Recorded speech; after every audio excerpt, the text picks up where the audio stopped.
Welcome back to our online English lessons. And today we will talk about Daniela Katzenberger. I'm kidding, of course. I want you to have a look at those two pictures. And it's not find the difference.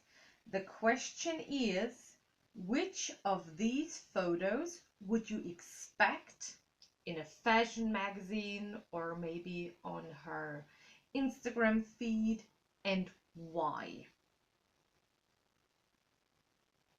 And the headline is a picture of beauty. So write down 4 to 5 sentences. Why would you expect the one and not the other? Maybe you do have to talk about the difference between the two pictures, if you see a difference.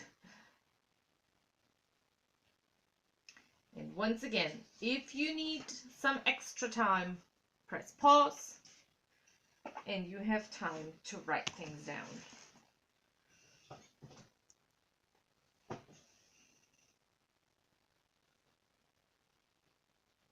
So what's the difference? I think the left one is the real photo, like the picture that was taken with a camera or a cell phone maybe. And the right one looks a lot like Photoshop or an app that definitely changed her legs. I mean, if you look at her legs, like those are really skinny legs. On the left, we see real women's legs. And on the right, it just doesn't look right, does it? I mean, the legs are far too skinny. And I don't know, but can you see the floor? Like the floor, the tiles, those are called tiles. The tiles seem to be bent because of Photoshop. Like the floor does not seem to be in one line, like horizontal. It looks like a wave on the ocean. And even like the whole picture just looks weird. I could have picked so many other pictures with the face changed. Sometimes women like to change areas around here or in their backs. Men tend to change their arms, maybe a six-pack or something like that. So, our topic today is we will talk about images in the media, and we will talk about the perfect picture. So I want you to open your books on page 152, 153. We have already talked about ads and how ads try to influence us. And today we will focus on that in terms of beauty and cosmetic and stuff like that.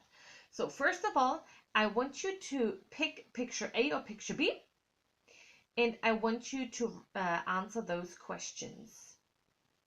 So I want you to write down the answers to what do you see?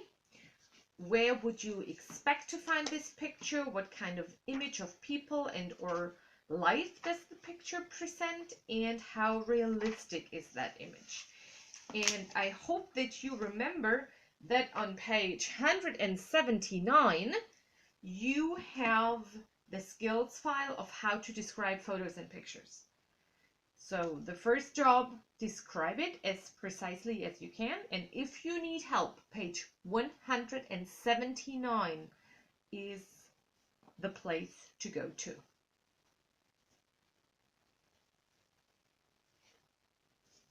Once again, now would be the time to press pause to have some more time. So let's talk about the pictures. On the left, the photo shows a beautiful young woman. She seems to be Asian, or she looks Asian, and she looks perfect. I think you can find this picture in a magazine, for example, a fashion magazine like the Vogue, or a magazine about beauty in general, about makeup. In my opinion, she looks too perfect, and this seems to be unreal. She represents the type of a perfect human being without any faults. There are no pimples. For example, if you have acne, you know, you have those spots on your skin that are a little bit red. She doesn't have things like that. She doesn't have wrinkles. You know when you talk with a lot of facial expressions and you use your eyebrows and you use your nose and your mouth to express what you're feeling, you get wrinkles. Like your skin is not smooth anymore, like a piece of paper, but it has those little wrinkles. On the right, this photo shows a young couple on the street, and they look perfect too. Perfect clothes, she's pretty, he's really handsome and good looking too. Their relationship also seems to be perfect. They are holding hands and seem very happy. I don't think that's what life is really like, at least not all the time. Not everything is always that easy and perfect. I believe the magazines that use these photos do not tell the whole truth about life, the ups and downs, the good sides and bad sides as well. And I'm pretty sure if you think about exercise B, like other examples of pictures, where do you see them?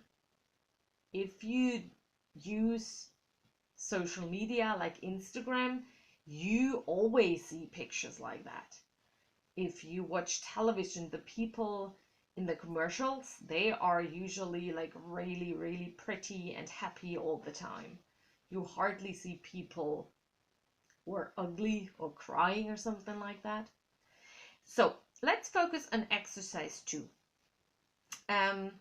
You have a couple of new words. We have already talked about acne. That's not good if you have like pimples all over your face.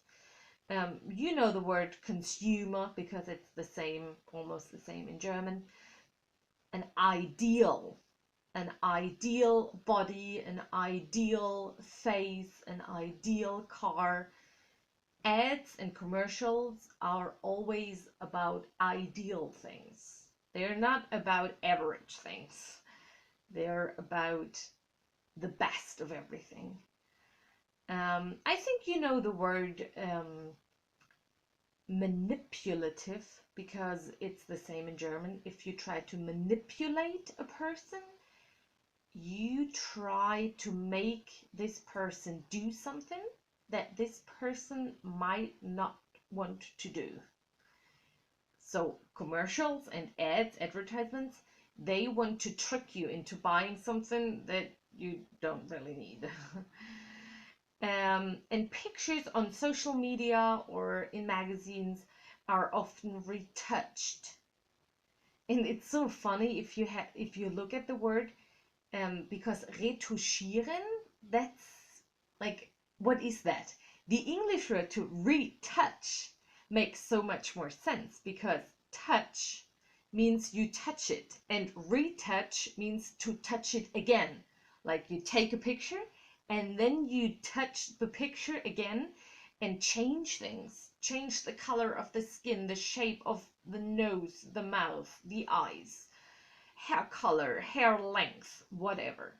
And then you can shape things what you like best. Like, do you like full lips or do you like a short nose or a long nose? It depends on your ideal. Alrighty, so read the text, complete the sentences, put the lettered boxes into the right order, and try to explain in your own words how the media's influence work. Ready, set, go.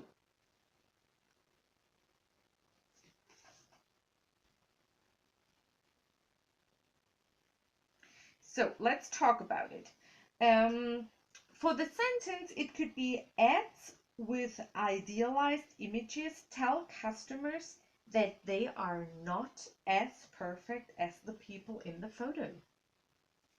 Or ads with idealized images tell customers that they are ugly, that they should change something, that they could improve their appearance with certain products, whatever.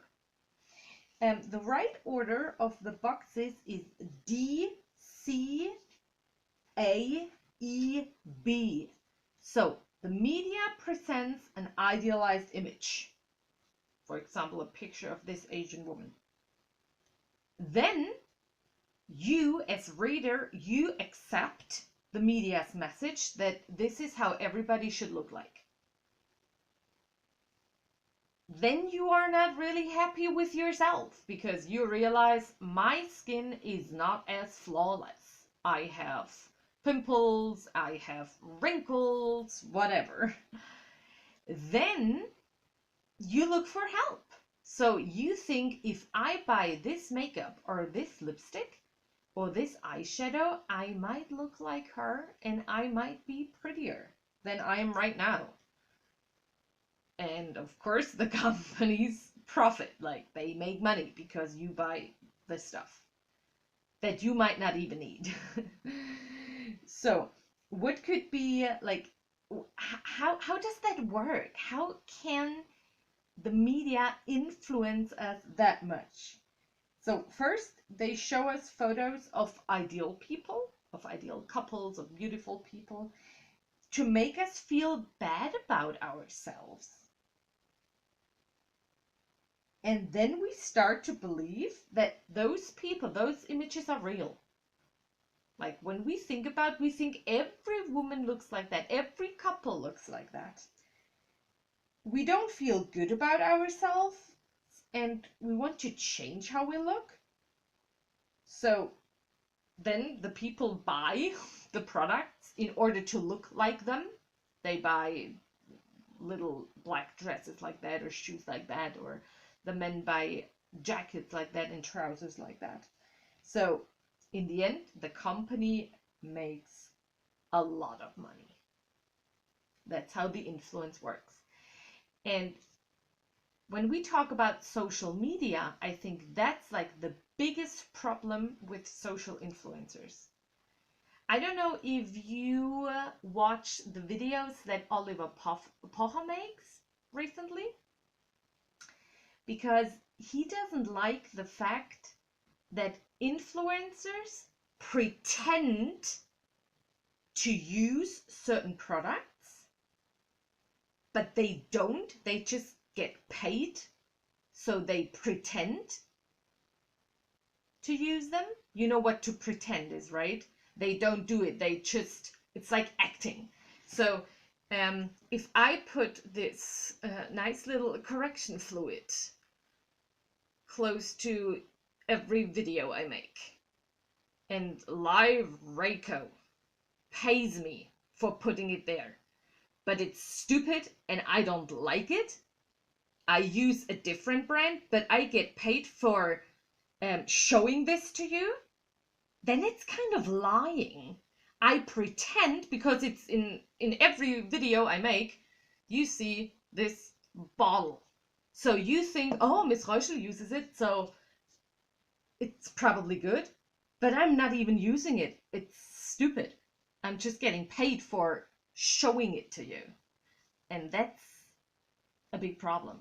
Like, if you pretend to use something, but you're not, you kind of fool people and trick them. And I don't like that.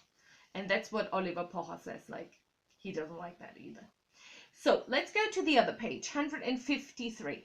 Young people and media influence. I want you to read this quote and answer the question, why are product marketers interested in teens?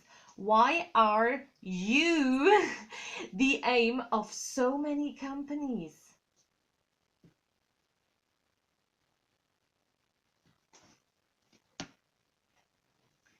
So possible solutions could be teens are still finding out who they are.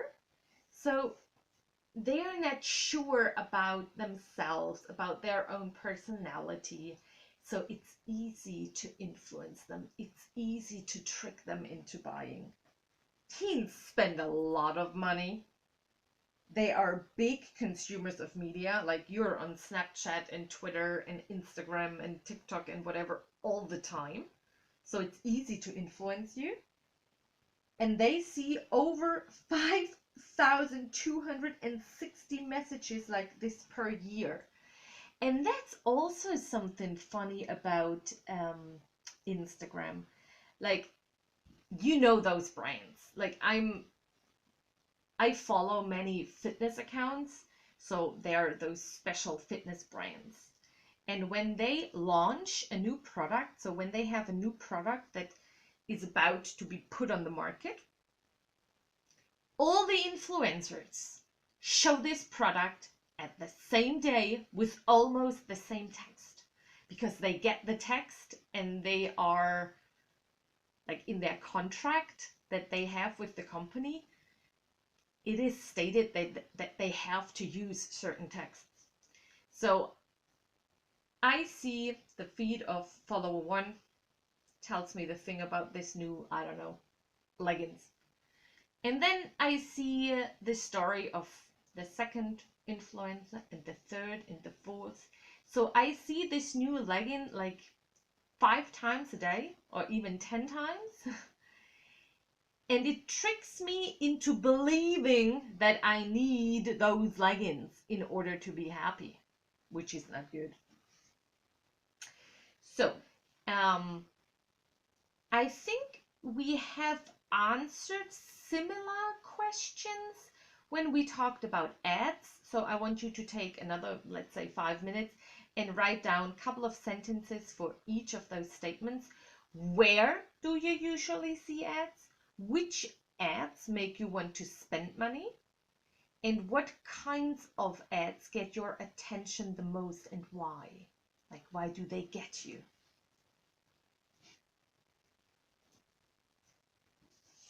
Maybe you need to press pause again.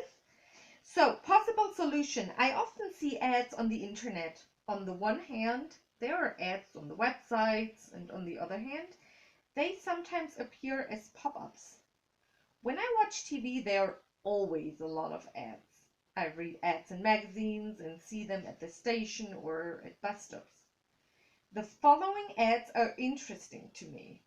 Like, for me, it's mostly about fashion, fitness, and cosmetics. For some of you, it might be sweets, candy, and maybe fast cars. I don't know. So it depends. It depends on your likes and interests. If you're a boy and not interested in cosmetics, cosmetic ads will not get your attention. The other way around, if you are interested in cars, a good car commercial will catch your attention. So it depends on your interests. All the ads from above make me want to spend money because they present an ideal image. Sometimes it's the ad that makes me buy the product, although there's a cheaper and perhaps better one. So if you think about candy, like there's always the brand like Kinderschokolade or Twix, Bounty, Snickers, Ben & Jerry's, whatever. And more often than not, discounters like Aldi and Lidl, they have their own brand, right?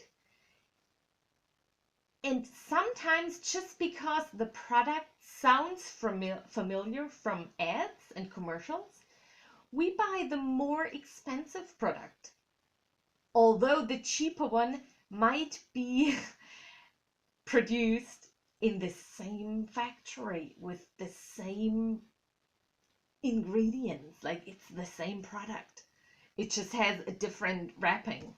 Same with pizza, like Steinofen from Wagner, and I don't know, I don't eat pizza, and like the cheap one from Aldi, it's the same pizza, but the one is on television is more expensive. We know this one, and the other one is like the cheap one, and we get the more expensive one. So let's go on to see, read the dialogue. And then I want you to decide, are you on her side or are you on his side?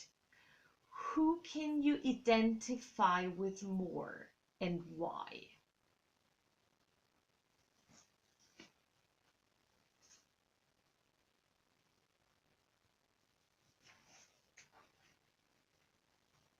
So, some might identify with Eric.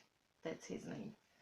I can identify with Eric because he's realistic and is not influenced by nice photos. He understands that the media wants to manipulate the consumers and that ads are often dishonest, so they lie.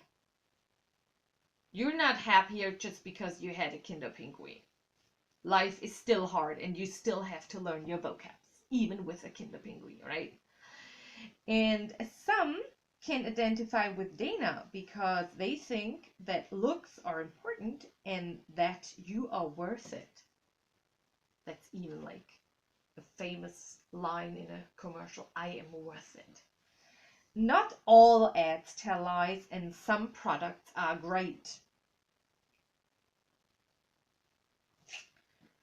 And now I want you to write to the editor of a teen magazine, and I want you to describe the effects that ads with attractiveness messages have on you. I want you to explain how, and in your view, ads can be manipulative or dishonest, and I want you to suggest how they could be improved. And those phrases might help you. If you want to, as usual, you can hand it in and give it to me. And if not, you can hear one possible solution after the pause. Dear Sir or Madam, I am writing to you about the advertisements I see in your magazine. When I see ads that show very attractive people who look perfect, I often feel less confident. When ads show people who are absolutely perfect, it makes me feel bad because I don't meet the ideal image that the photos show. I think the advertisers are dishonest and try to manipulate us. If the ads showed normal people, I would feel much better and I would enjoy reading your magazine. So please think of your readers and not of the companies who want to sell their products. I'm looking forward to seeing more normal people in your magazine. Yours faithfully. Please remember that if you write an email, you need to follow a certain, let's say, layout. You can't just write how you want. And in your book on page 173, you can see what outline your email should have, like the greeting in the beginning and at the end. And that was our lesson on images in the media, a perfect picture. I hope you liked it. Have a wonderful holiday. Don't forget to learn your vocabs and your sentences. And I will see you after the holidays with the sentences so we can talk about them. And then second week after the holidays, we will write our next vocab test. Bye bye.